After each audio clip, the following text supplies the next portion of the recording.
Shalom, Kahala Yahweh, Bashem Yahshai, Bashem Rakakwadash. Double honors my teachers, the apostles and elders of Great Millstone. Peace and mercy to the elect, with the house of David reborn again in this generation. And Shalom to the 130 Yasharallah, who today are known as the Negroes, Latinos, and Native Americans. And before losing our true heritage, we were known as, and still are, the true Hebrew Israelites of the Holy Bible. In today's lesson, we're going to talk about how Ishmael, the Arabs, have betrayed Edom, the Caucasian race. But before we get into that, let's read this. This is Obadiah 1:7. All the men of thy confederacy have brought thee even to the border. The men that were at peace with thee have deceived thee and prevailed against thee. They that eat thy bread have laid a wound under thee. There is none understanding in him. Now, the reason why I bring this scripture up is because if you've been paying attention to what's been going on in the news regarding Saudi Arabia, right, the Arabs, or biblically as they're referred to as the Ishmaelites, they've recently have stabbed America in the back. And how do they do that? Well, they are basically jumping ship over to Russia's side. And this is where you get the whole OPEC plus.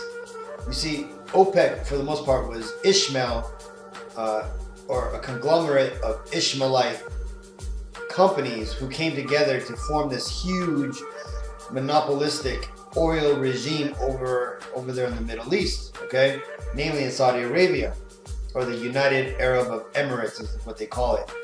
Well, recently they've joined partnership with Russia, and Russia is what makes the plus symbol, okay?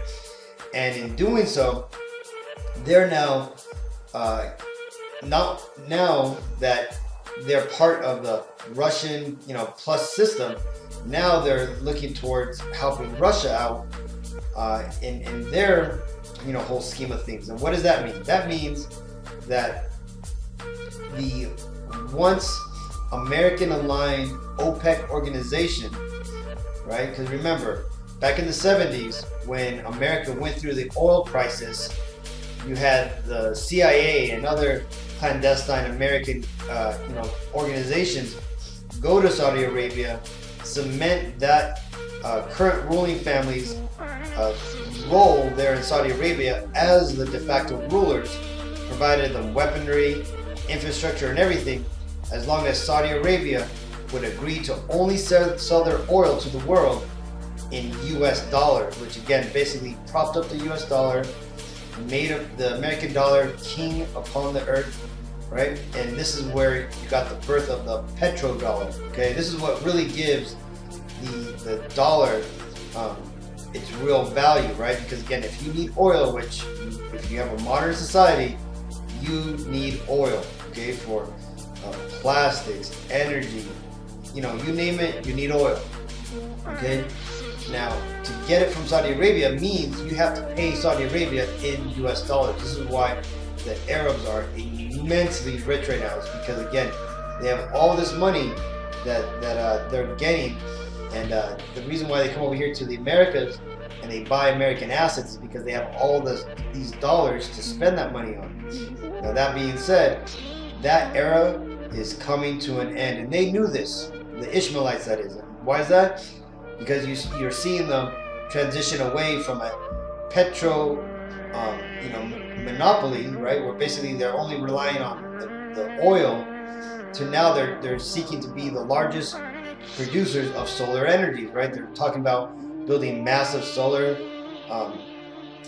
panel arrays out in the desert, and basically becoming the new, silicon tech industry in the world, where they're going to basically be training people to do tech and all this stuff. This is where you're getting the new New World Order city called the Line, where it's literally like a line across Saudi Arabia. That's going to be a whole town built in this one megalithic, what looks like a line, right? See, Saudi Arabia is positioning itself for the New World Order. What does that mean? Well, that means that the people that Saudi Arabia used to be in league with, that being these Edomites here in America, they're now, like it tells you that they used to be at peace with America. Now they've deceived America, right? And I said this in a few videos back that because I had talked about this, about how the new BRICS nations are coming together to join forces to come up against the NATO nation. And one of those new, up and coming nations who are going to join BRICS, being Saudi Arabia, how they recently, how they basically stabbed America in the back. Well, I had mentioned that in them doing so, that was going to ensure that America was going to go ahead and try to deliver some of its, American-grown democracy over in Saudi Arabia. And that pretty soon you're going to see some sort of talk or some sort of things be brought up about Saudi Arabia being a human rights violator and all that stuff. And guess what happened, man? In about 2-3 weeks of me saying that, what happens? The White House now comes out and to remind Saudi Arabia that they should not be quenching freedom of speech. And this video that I found actually brings out talks about it, and that's what we're going to watch right now. Let's take a look. You guys might remember that the Saudis royally fucked the Biden administration when they decided to reduce oil production with OPEC Plus by a factor of 2 million barrels per day.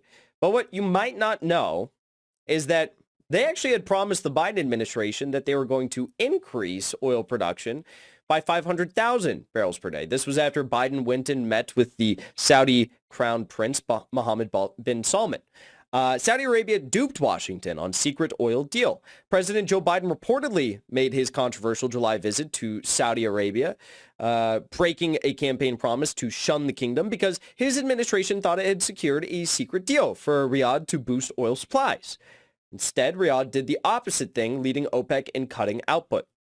The production increase was supposed to come from September through the end of this year, helping to ease inflation and justify Biden's trip to Riyadh. Okay, that obviously didn't happen.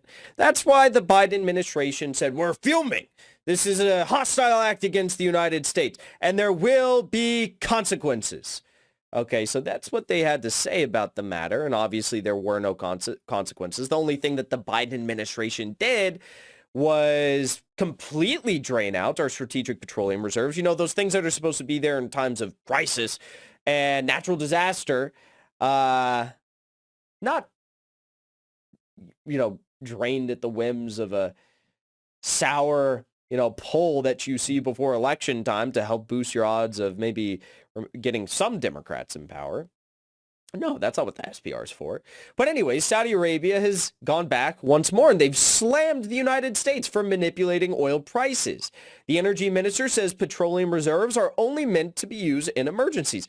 God, maybe we should have the energy minister of Saudi Arabia become president of the United States, because he seems to care more about the national security of our country than Joe Biden does. And by the way, this guy's fucking hilarious. He's the guy who went out and made fun of that British Reuters journalist. And he's like, you're not listening to me. He's like, you're not listening to me. He made fun of, what did he make? He made fun of the way he pronounced Saudi Arabia. He's like, Saudi Arabia. I'll do it in my British accent.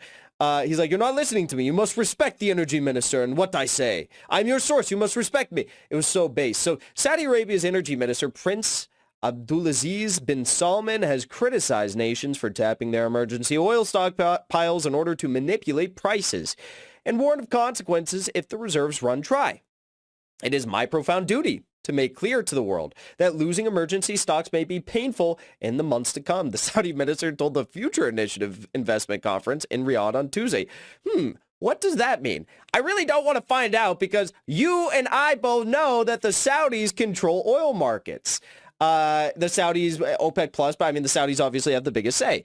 So why am I a bit worried about this? Because, well, the Biden administration doesn't control shit. They can fudge around with the numbers in their hyper-financialized economy, and they can drain the SPR reserves and stuff like that. But you can only do that for so long before the Saudis say, well, we still control supply. We control supply. And we know there's demand, but we control supply, so we can do whatever we want, okay? And we dictate who can get oil and who doesn't. That's a thing. You might not know that's a thing if you live in a Western country, but did you know that there's 1.2 billion people on the earth each and every day that use no energy? No energy. It's like a fucking hunter-gatherer society, okay? Another 3 billion people only use a refrigerator's worth of energy per day. Go on up from that, and there's, another bracket of people that use a very little amount of energy. And then we're kind of at the tippy top. Like, we use a lot of energy, and that's good. I think using energy is good. I think that we should all have ample energy to use. But what I'm saying is this is a manufactured crisis. And you don't get to decide who gets energy. You don't get to decide who has a pipeline, who doesn't, who has a coal plant, who doesn't, who has nuclear, who doesn't, whether or not thermonuclear fusion is being invested in or isn't. You don't get to decide these things. Other people do that are way above all of our pay grades. Okay? He noted that the U.S.'s Strategic Petroleum Reserve was not intended to relieve price pressures, but instead was meant to address emergency supply constraints. The comments come after U.S. President Joe Biden announced the sale of another 14 million barrels from the SPR following the release of 180 million barrels of oil since April. Now, if you're sitting back, you're listening to this, and you're saying, wow, that guy's really aggressive. He's really kind of sticking it to Biden. He's kind of sticking it to the United States in a way that I've never really seen another leader of a supposedly allied nation do it before. If you're looking at this, or you're reading this, if you're hearing this, and you are thinking that, well, I'm just going to tell you, you're not wrong. You're not wrong. And that's why actually yesterday we made a little prediction here on this show, because we were talking about all this madness between the Saudis and the United States. We made a prediction that, I'll just play it for you because it was yesterday. Most of you probably caught it. This is what I had to say. I think that if anything, Erdogan in Turkey and Mohammed bin Salman in Saudi Arabia are probably going to face regime change attempts from Western, proxies very soon. I don't think that was that crazy to say. And like clockwork, we were actually proven right. So I go on Twitter today. I see The Hill post this right here. According to State Department spokeswoman Ned Price, she said, "We've made consistently clear to Saudi authorities that freedom of expression should never be criminalized. The exercise of the universal rights like freedom of expression should never be criminalized." This is coming from the Biden administration that's currently extraditing Julian Assange to the United States to lock him up in a CIA black site for 175 years over 13 alleged violations of the Espionage Act. They're dictating to Saudi Arabia about freedom of expression. Take a listen. We have made consistently clear to Saudi authorities that the freedom of expression should never be criminalized. The exercise of a universal right like freedom of expression should never be criminalized.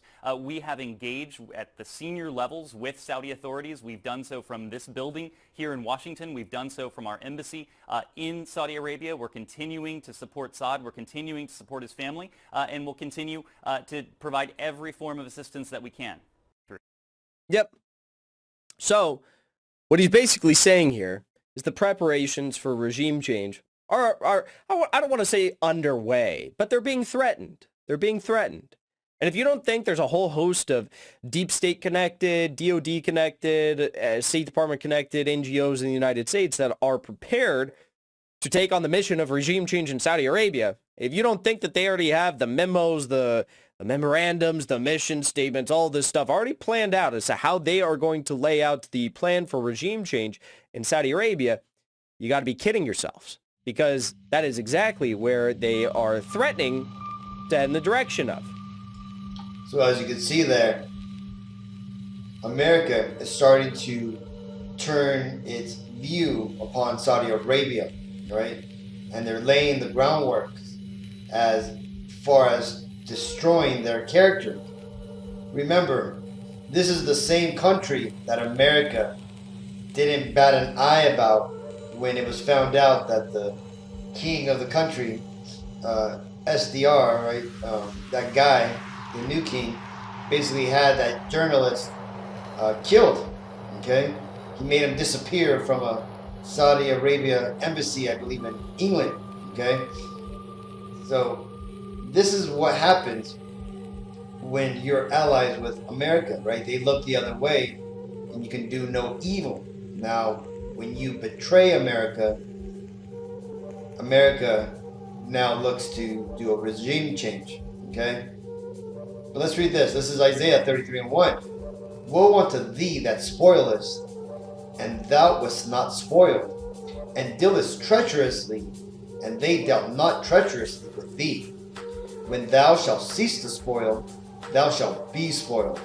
And when thou shalt make an end to deal treacherously, they shall deal treacherously with thee.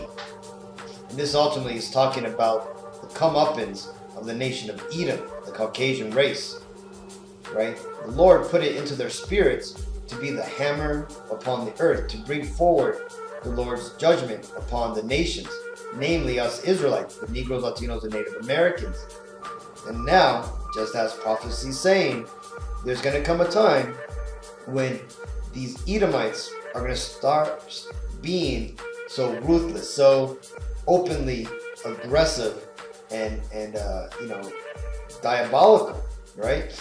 Because on the surface, the Caucasian race have become for the most part, pussycats and shit, right? You got their youth males turning into females, right? Everybody is emotional, in touch with their feelings and whatnot.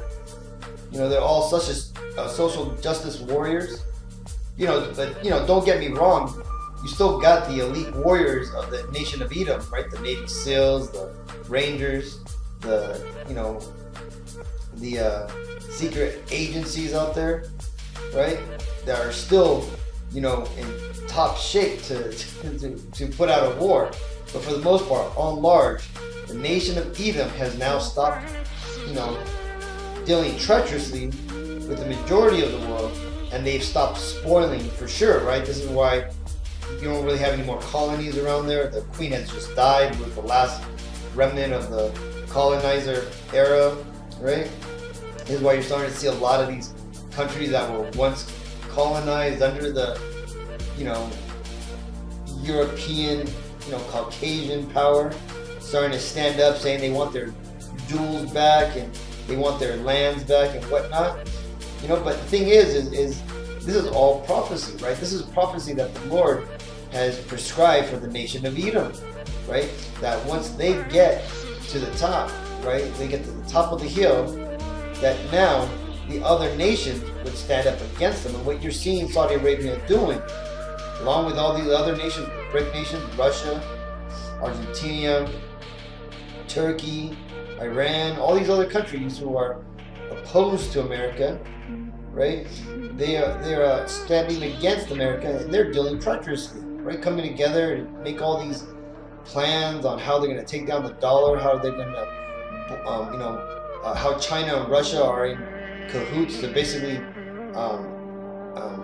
wear America out and deplete its resources by bogging America down in wars across the world, where America's going to basically spend its power trying to put out small little fires here and there, right? And then it was all released in the Chinese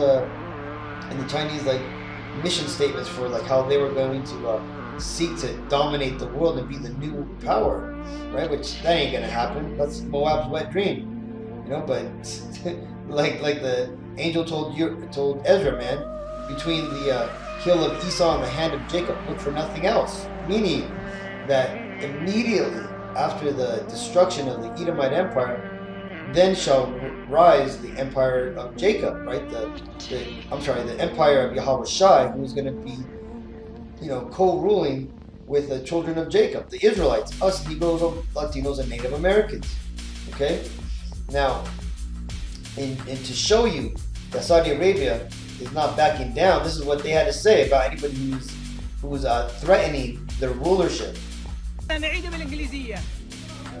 Anybody that challenges the existence of this country and this kingdom, all of us, we are projects of jihad and martyrdom. That's my message to anybody that thinks that he can threaten us.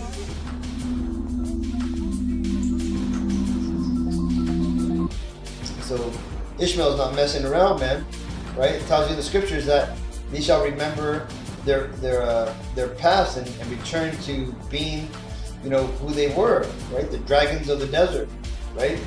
Right? Remember the prophecy about Ishmael, that they are a wild man and that their hands shall be against everyone. You see, right now that we are in this whole shifting over to this new world order, we're having all these countries now trying to stand up to be the boss, man. It's like that analogy, like I've always said.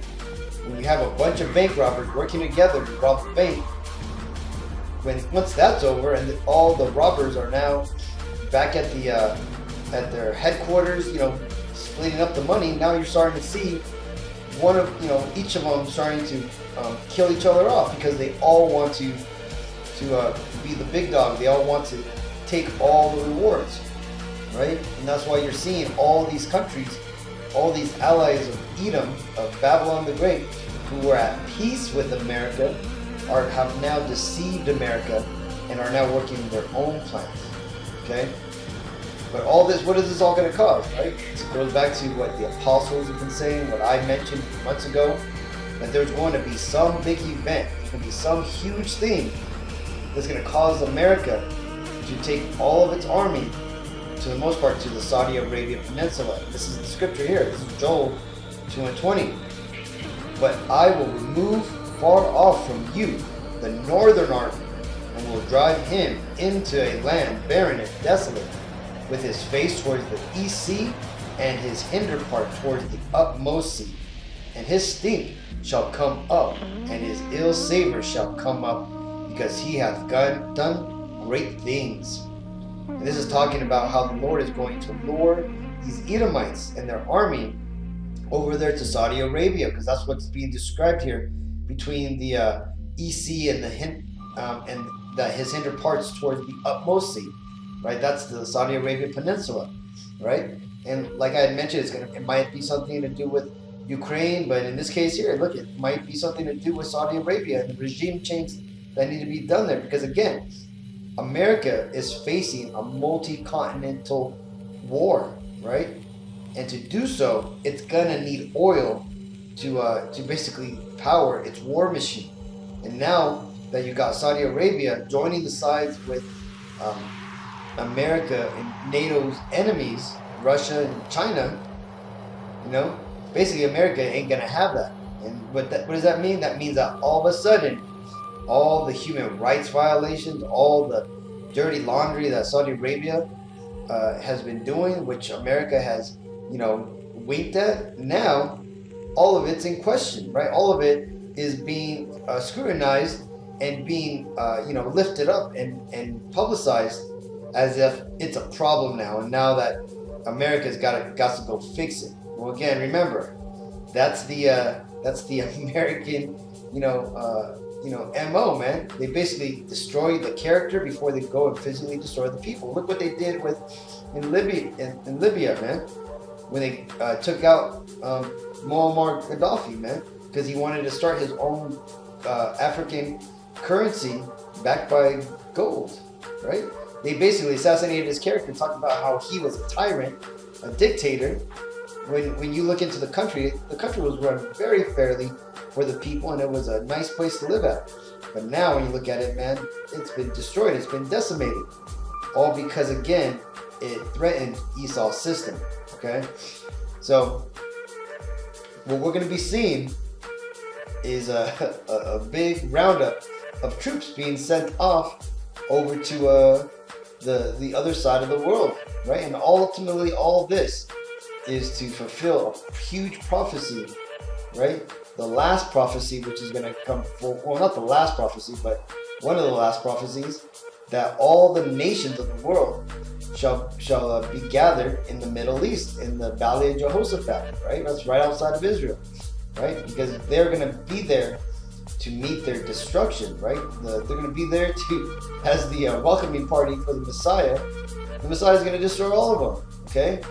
And the thing is this is probably going to, there's going to probably be a lot of little things like this that are going to gather all the nations of the world over there, right? You got the Ukraine war, you got the now this, right, the human rights, interventions is going to have to take place in Saudi Arabia now. And I'm sure you're going to have a lot of different things going on over there, man. Right? We've just seen the Screaming Eagles being deployed over there to, I believe, Poland. Right? Well, look at that, man. America's going to start sending out even more troops. So again, if you got a loved one in the military, or if you are in the military, better understand, man, if you're going to get deployed out there, you better know what it's for, man. It's going to be for to become fertilizer. Because again, as the prophecies say, man, the people who head over there in these armies, they're going to be turned into smoke and dust, man. This is Zephaniah 3:8. Therefore, wait upon me, saith Yahweh B'Hashem Yahushai, until the day that I rise up to the prey. For my determination is to gather the nations, that I may assemble the kingdoms, to pour upon them mine indignation, even all my fierce anger, for all the earth shall be devoured with the fire of my jealousy. So we're in those days, Akim, you can see all these things happening. You can see all these prophecies lining up. So it's time to get your houses in order. Time to get your spiritual life on track, right? So hopefully this video was edifying, Akim. Till next time, I want to give all honor and glory and praises to Yahweh B'Hashem Yahushai, B'Hashem Ruach Dash, that belongs to my teachers, the apostles and elders of Great Millstone. Peace and mercy to the elect. Shalom.